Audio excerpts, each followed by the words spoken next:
जैसे ही परीक्षित जी पहुंचे उसी समय व्यास नंदन व्यास पुत्र श्री सुखदेव जी का आगमन उसी सभा में होता है। सभी खड़े होकर महाराज सुखदेव जी का स्वागत करते हैं और एक ही बात कहते हैं कि मेरा कोई ना सहारा बिन तेरे। सभी लोग मेरे साथ बोलेंगे, मेरा कोई ना सहारा बिन तेरे, गुरुदेव सवरिया मेरे। मेरा कोई ना सहारा बिन तेरे, गुरुदेव सवरिया मेरे। गुरुदेव सवरिया मेरे, गुरुदेव सवरिया मेरे। मेरा कोई ना सहारा बिन तेरे, मेरा कोई ना सहारा बिन तेरे, गुरुदेव सवरिया मेरे। मेरा कोई ना सहारा बिन तेरे, गुरुदेव सवरिया मेरे।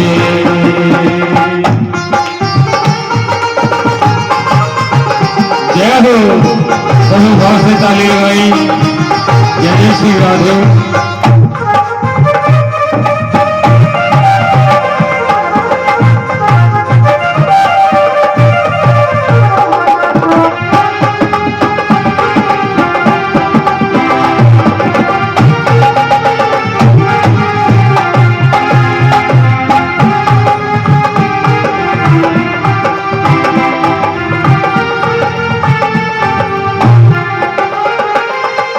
मेरी बीच भंवर में नैया, मेरी बीच भंवर में नैया, मेरी बीच भंवर में नैया, मेरी बीच भंवर में नैया।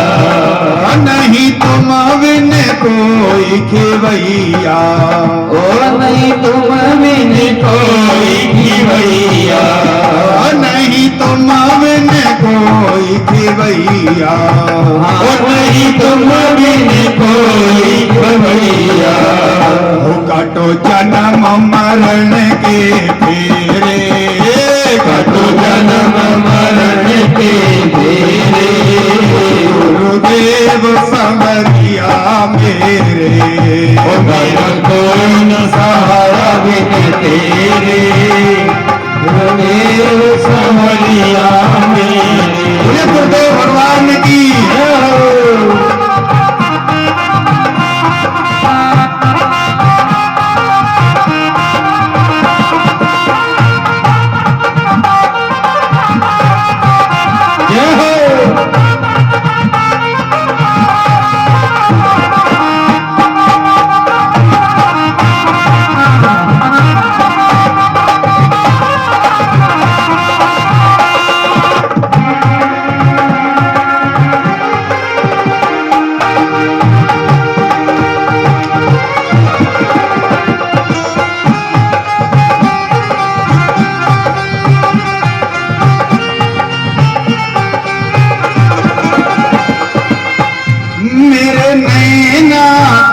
से तरस रहे, ओ मेरे नैना कब से तरस रहे, मेरे नैना कब से तरस रहे, ओ मेरे नैना कब से तरस रहे। सावन भादों से बरस रहे, ओ सावन भादों से बरस रहे, सावन भादों से बरस रहे, सावन भादों से बरस रहे। छाए दुख के घोर अंधेरे, छाए दुख के घोर अंधेरे, गुरुदेव सवरिया मेरे। मेरा कोई न सहारा बिन तेरे, गुरुदेव सवरिया मेरे।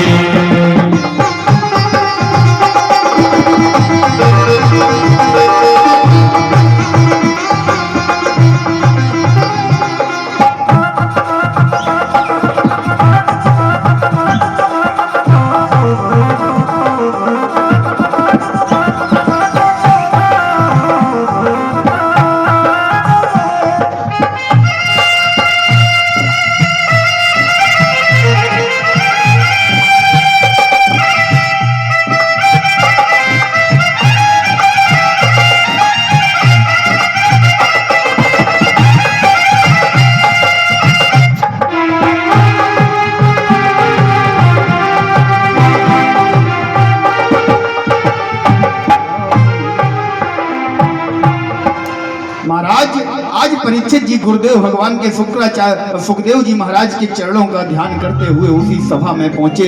सुखदेव जी का आगमन हुआ। सभी ने महाराज सुखदेव जी का परम स्वागत किया। एक उच्च आसन पर, जिस पर श्री सूत जी महाराज बैठे थे, सुखदेव जी को बिठाकर पूजन किया गया।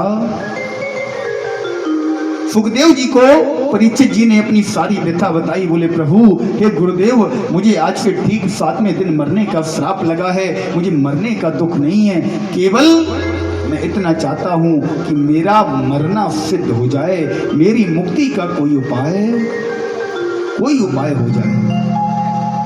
सुखदेव जी ने कहा, तुम चिंता मत करो, तुम्हारे पास फिर भी 7 दिन का समय है। अगर केवल 7 पल का भी समय होता तब भी हम तुम्हें ऐसा उपाय करवा देते जिससे तुम्हारी मुक्ति हो जाती। बोले, महाराज, हम तुम्हें प्रभु की ऐसी सुंदर कथा, ऐसी सुंदर लीला सुनाएंगे जिससे निश्चित ही तुम्हारा प्रभु के चरणों में अनुराग हो जाएगा और तुम्हारी मुक्ति का साधन प्रशस्त हो जाएगा। लेकिन कथा सुनने के कुछ नियम हैं, इन नियमों का पालन तुम्हें करना पड़ेगा। बोले, महाराज, कैसे नियम? सुखदेव जी कहते हैं, राजन, अब यहां से कथा सुना रहे हैं कौन? सुखदेव जी, और कथा सुन रहे हैं परीक्षित जी, सूत जी, सौनक आदि 88,000 महात्मा। अभी तक जो आपने कथा सुनी, ये सूत जी सुना रहे थे, केवल सौनक आदि 88,000 महात्मा सुन रहे थे। अब कथावाचक बदल गया। अब सुखदेव जी कथा सुना रहे हैं और परीक्षित जी के साथ पूरी सभा सुन रही है। महाराज, परीक्षित जी से सुखदेव जी कहते हैं, राजन, कथा सुनने के कुछ नियम हैं। कौन से? बोले, जित श्वासो जित संगो जितासनो जितेंद्रिय। बोले, सबसे पहले अपनी श्वासों पर विजय प्राप्त करो, क्योंकि जब श्वासों पर विजय प्राप्त कर लोगे, श्वासें तुम कम खर्च करोगे तो तुम्हारी आयु अपने आप बढ़ेगी। क्यों? क्योंकि परमात्मा ने हमें आयु दिन में, उम्र में, यानी कि सालों में या दिनों में नहीं दी है। परमात्मा ने हमारे खाते में एक बैंक बैलेंस की तरह हमारे खाते में कुछ श्वासें दी हैं। एक दिन के लिए, 24 घंटे के लिए 21,600 श्वासें मिलती हैं। कितनी? 21,600। अब आपके ऊपर निर्भर करता है आप खर्च कैसे करते हो। 2 दिन की एक ही दिन में खर्च कर लो, या 1 दिन की बचाकर दूसरे दिन के लिए जमा कर दो। अगर ज़्यादा खर्च करोगे तो तुम्हारा जल्दी खत्म हो जाएंगी, जल्दी टिकट कट जाएगा, जल्दी पहुंचोगे। खर्च होती कैसे हैं? 1 मिनट का अनुपात बता रहा हूं। अभी मैंने कहा था ना, सोने में सांसें, सोने से उम्र घटती है। क्यों घटती है? सुनिए। बैठे 12, चले 18, और सोने में 32। ध्यान से सुनना। बैठे 12, चले 18, सोने में 32, दुर्व्यसनों में 64 सांसें, सुकृपा करे जगदीश। अगर आप सीधे बैठे हैं, भगवान का भजन कर रहे हैं, किसी आसन पर शांति से बैठे हैं, तो आप 1 मिनट में 12 सांसें खर्च करेंगे। कभी भी अंदाज करके देख लेना, गिन लेना, 1 मिनट में 12 है। यदि आपको कोई बीमारी है तो नहीं कह सकते। अब आपको दमा की बीमारी हो, सांस फूलती हो, बोले महाराज आप तो झूठ बोल रहे थे। आप 1 मिनट में 52 सांसें खर्च कर जाओ। चले 18, जब आप चलोगे तो 18 सांसें 1 मिनट में खर्च होंगी। बोले सोने में 32, सोने में 32 सांसें 1 मिनट में खर्च होती हैं। अब जब आप ज्यादा सोओगे, सांसें ज्यादा खर्च होंगी। तो महाराज जब जल्दी सांसें खर्च होंगी, आपकी उम्र कम होगी। सांस में जिंदगी मिली है, ये जीवन हमें श्वासों में दिया गया है। किसी कवि ने कहा भी है कि काया कुटिया निराली जमाने भर से। ये काया कुटिया जो है ना, ये सबसे निराली है। इतना निराला भगवान ने हमें ये स्वरूप दिया है, इतना निराला है। देखो कोई वीआईपी व्यक्ति होता है ना, उसे अगर भोजन दिया जाए तो भोजन उसके लिए कैसे जाता है? कम से कम 4-5 जगह चेक होता है ना, पहले कहीं इसमें जहर तो नहीं है, कहीं इसमें कोई ऐसा पदार्थ तो नहीं है जो उसे नुकसान करे। अब आप कितने वीआईपी हैं, आपके लिए भोजन आया ना, सबसे पहले हाथ ने छूकर देखा गर्म तो नहीं है, हाथ ने पहले छुआ। एक नौकर हमारा हाथ है, परमात्मा ने हमें एक नौकर दे रखा है, वो छूकर बताएगा गर्म है या नहीं है, अगर गर्म है या ठंडा है, हमारे खाने योग्य है या नहीं। अब हाथ ने अपना कार्य किया, खाने को भोजन को आगे बढ़ाया, नासिका ने सूंघा कहीं ये खराब तो नहीं है। देखो 2 नौकर लगे हमारे लिए।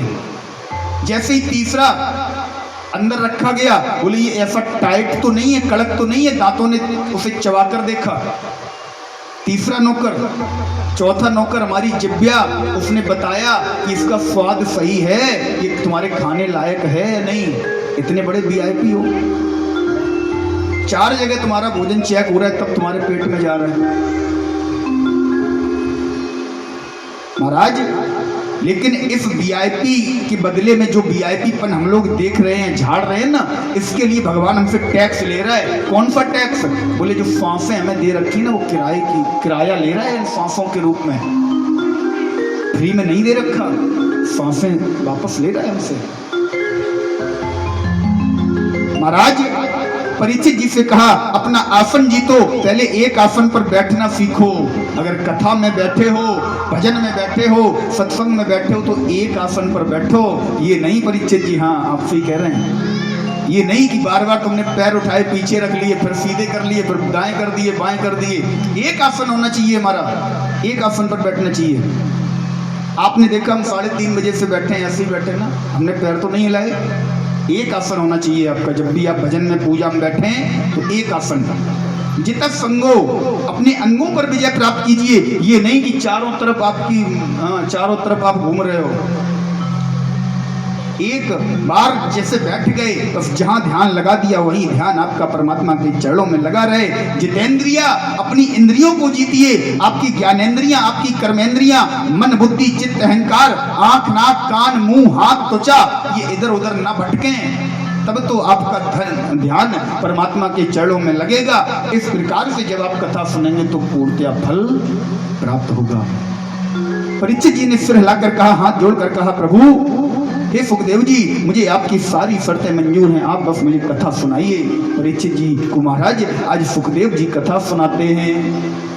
सबसे पहले सृष्टि की रचना किस प्रकार से हुई, ब्रह्मा जी के कौन कौन से पुत्र हुए, ये सारी कथाएं सुनाई।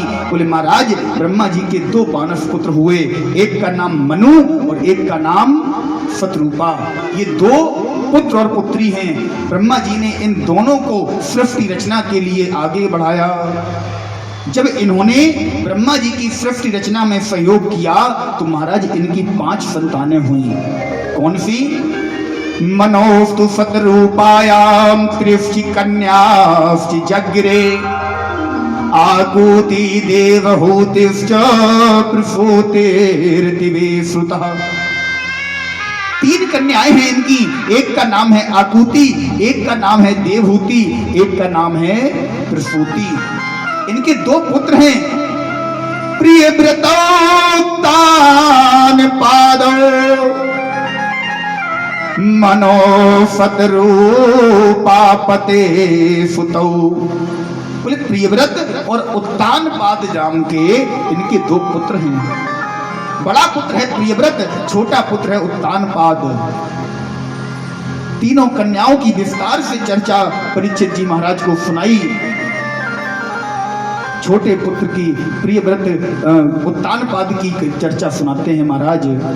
बोले उत्तानपाद जी के 2 विवाह हुए। एक पत्नी का नाम है सुनीति, एक पत्नी का नाम है सुरुचि। बोले महाराज ये सुनीति कौन है? अच्छा एक बात और बताएं आपको, ये उत्तानपाद कौन है जानते हैं? अगर अध्यात्म से जोड़कर इस कथा को देखेंगे तो उत्तानपाद गर्भा अंतर्गत है उततिपादः यस्य सा उत्तानपादः। बोले जिसके माता के गर्भ में उसके पैर ऊपर की ओर हों, उततिपादः गर्भा अंतर्गत उततिपादः। जिसके पैर ऊपर की ओर हों वही उत्तान पाद है। हम सबके पैर मैया के गर्भ में, मैया के उदर में हमारे सर पर रखे होते हैं, ऊपर की ओर होते हैं। एक गोलाकार आकृति में हम बंधे पड़े होते हैं महाराज। हम सब उत्तानपाद हैं। उन उत्तानपाद जी के कथा में दो पत्नियां हैं, एक सुनीति एक सुरुचि। बोले महाराज कैसी बात कर रहे हो, हमारे तो एक ही है, घर पे शाम को रोटी भी नहीं मिलेगी है। हाँ, प्रत्येक व्यक्ति के दो पत्नियां हैं, प्रत्येक समय 24 घंटे आपके साथ में रहती हैं। कौन? बोले एक सुनीति। सुनीति कौन है? सुंदर नीतस्य यस्य सा सुनीति, जिसकी नीतियां सुंदर हैं। और सुरुचि कौन है? सुंदर रुचिस्य, इसकी रुचि केवल सुंदर है। काम बने बिगड़े उसे कोई मतलब नहीं, उसे केवल रुचि, अच्छी अच्छी वस्तुओं में उसकी रुचि है। उसे केवल अच्छा पहनने को चाहिए, अच्छा खाने को चाहिए, चाहे महाराज हमारा धन लुट जाए, चाहे चोरी करके आओ। अब ये दोनों पत्नियां हैं कहाँ? हमारे हृदय में। कैसे? जब भी आप कोई गलत कार्य करने जाते हैं तो आपकी जो सुनीति नाम की पत्नी है, जो आपके हृदय में बैठी है, यानी कि आपकी आत्मा, वो आपको रोकती है, क्योंकि उसकी नीतियां सुंदर हैं। वो नीति के मार्ग पर चलती है, वो आपको रोकती है, नहीं रुक जाओ, ये कार्य गलत है, इसका परिणाम गलत होगा। लेकिन सुरुचि नाम की पत्नी जो बैठी है, वो देखती है नहीं, इस कार्य में तो बड़ा आनंद है, बड़ा मजा आएगा, करो इसे। अब निर्भर आप पर करता है कि आप सुरुचि को हावी होने देते हैं या सुनीति को। सुनीति की नीतियां सुंदर हैं, सुरुचि की रुचि सुंदर है। तो रुचि के लिए सुंदरता मत बढ़ाओ। सुंदर कौन है जानते हैं आप लोग? कौन है सुंदर? वो स्वामी बाबा ने लिखा रामचरितमानस में, बोले सोई सुंदर सोई। कौन है सुंदर? एक हमने कहीं पर पोएम पढ़ी थी, उसमें लिखा था, coral lips and star like eyes is not true beauty, surf mindedness and calm desire is the true beauty. बोली गोरे गोरे गाल, मूंगे जैसे ओठ, तारों जैसी आंखें, ये सुंदरता नहीं है महाराज। वास्तविक सुंदरता क्या है? अपने शरीर को चमकाना, क्या ये सुंदरता है? हमारा शरीर चमक रहा है, क्या ये सुंदरता है? इस चमड़ी को उधेल लिया जाए, सब एक जैसे हैं, सबके अंदर एक महाराज नसों की वायरिंग सी बिछी है, सब एक जैसे हैं, कोई सुंदर नहीं है। बोले फिर वास्तविक सुंदर कौन है?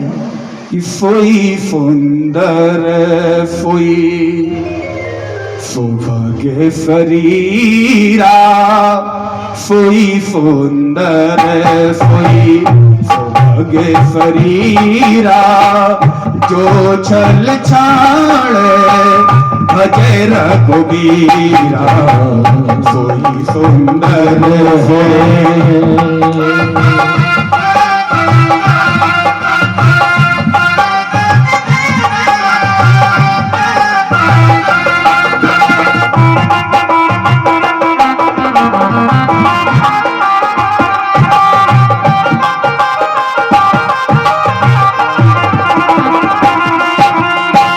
सोई सुंदर सोई सौभाग्य शरीरा, सोई सुंदर सौभाग्य शरीरा, जो छल छाड़ भजे रघुबीरा, सोई सुंदर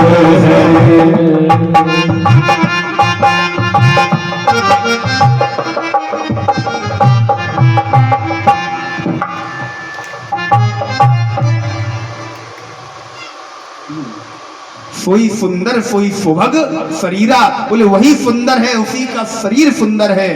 कौन? बोले जो छल छाड़, जो सारे छलों को, सारे छद्म को, सारे महाराज कुकर्मों को छोड़कर क्या करता हो? भजे रघुबीरा, इस रघुवीर का भजन करता हो, इसके बताए हुए आदर्शों पर चलता हो।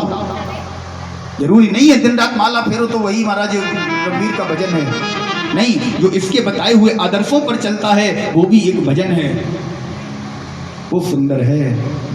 शरीर की सुंदरता ये वास्तविक सुंदरता नहीं है। मन में तुम्हारे गंदगी भरी है, हृदय में तुम्हारे चुरियां चल रही हैं, हृदय में तुम्हारे महाराज पड़ोसी के लिए कपट भरा पड़ा है, हृदय में तुम्हारे लिए संसार वासियों के प्रति कपट भरा पड़ा है। तुम कहते हो हम सुंदर हैं?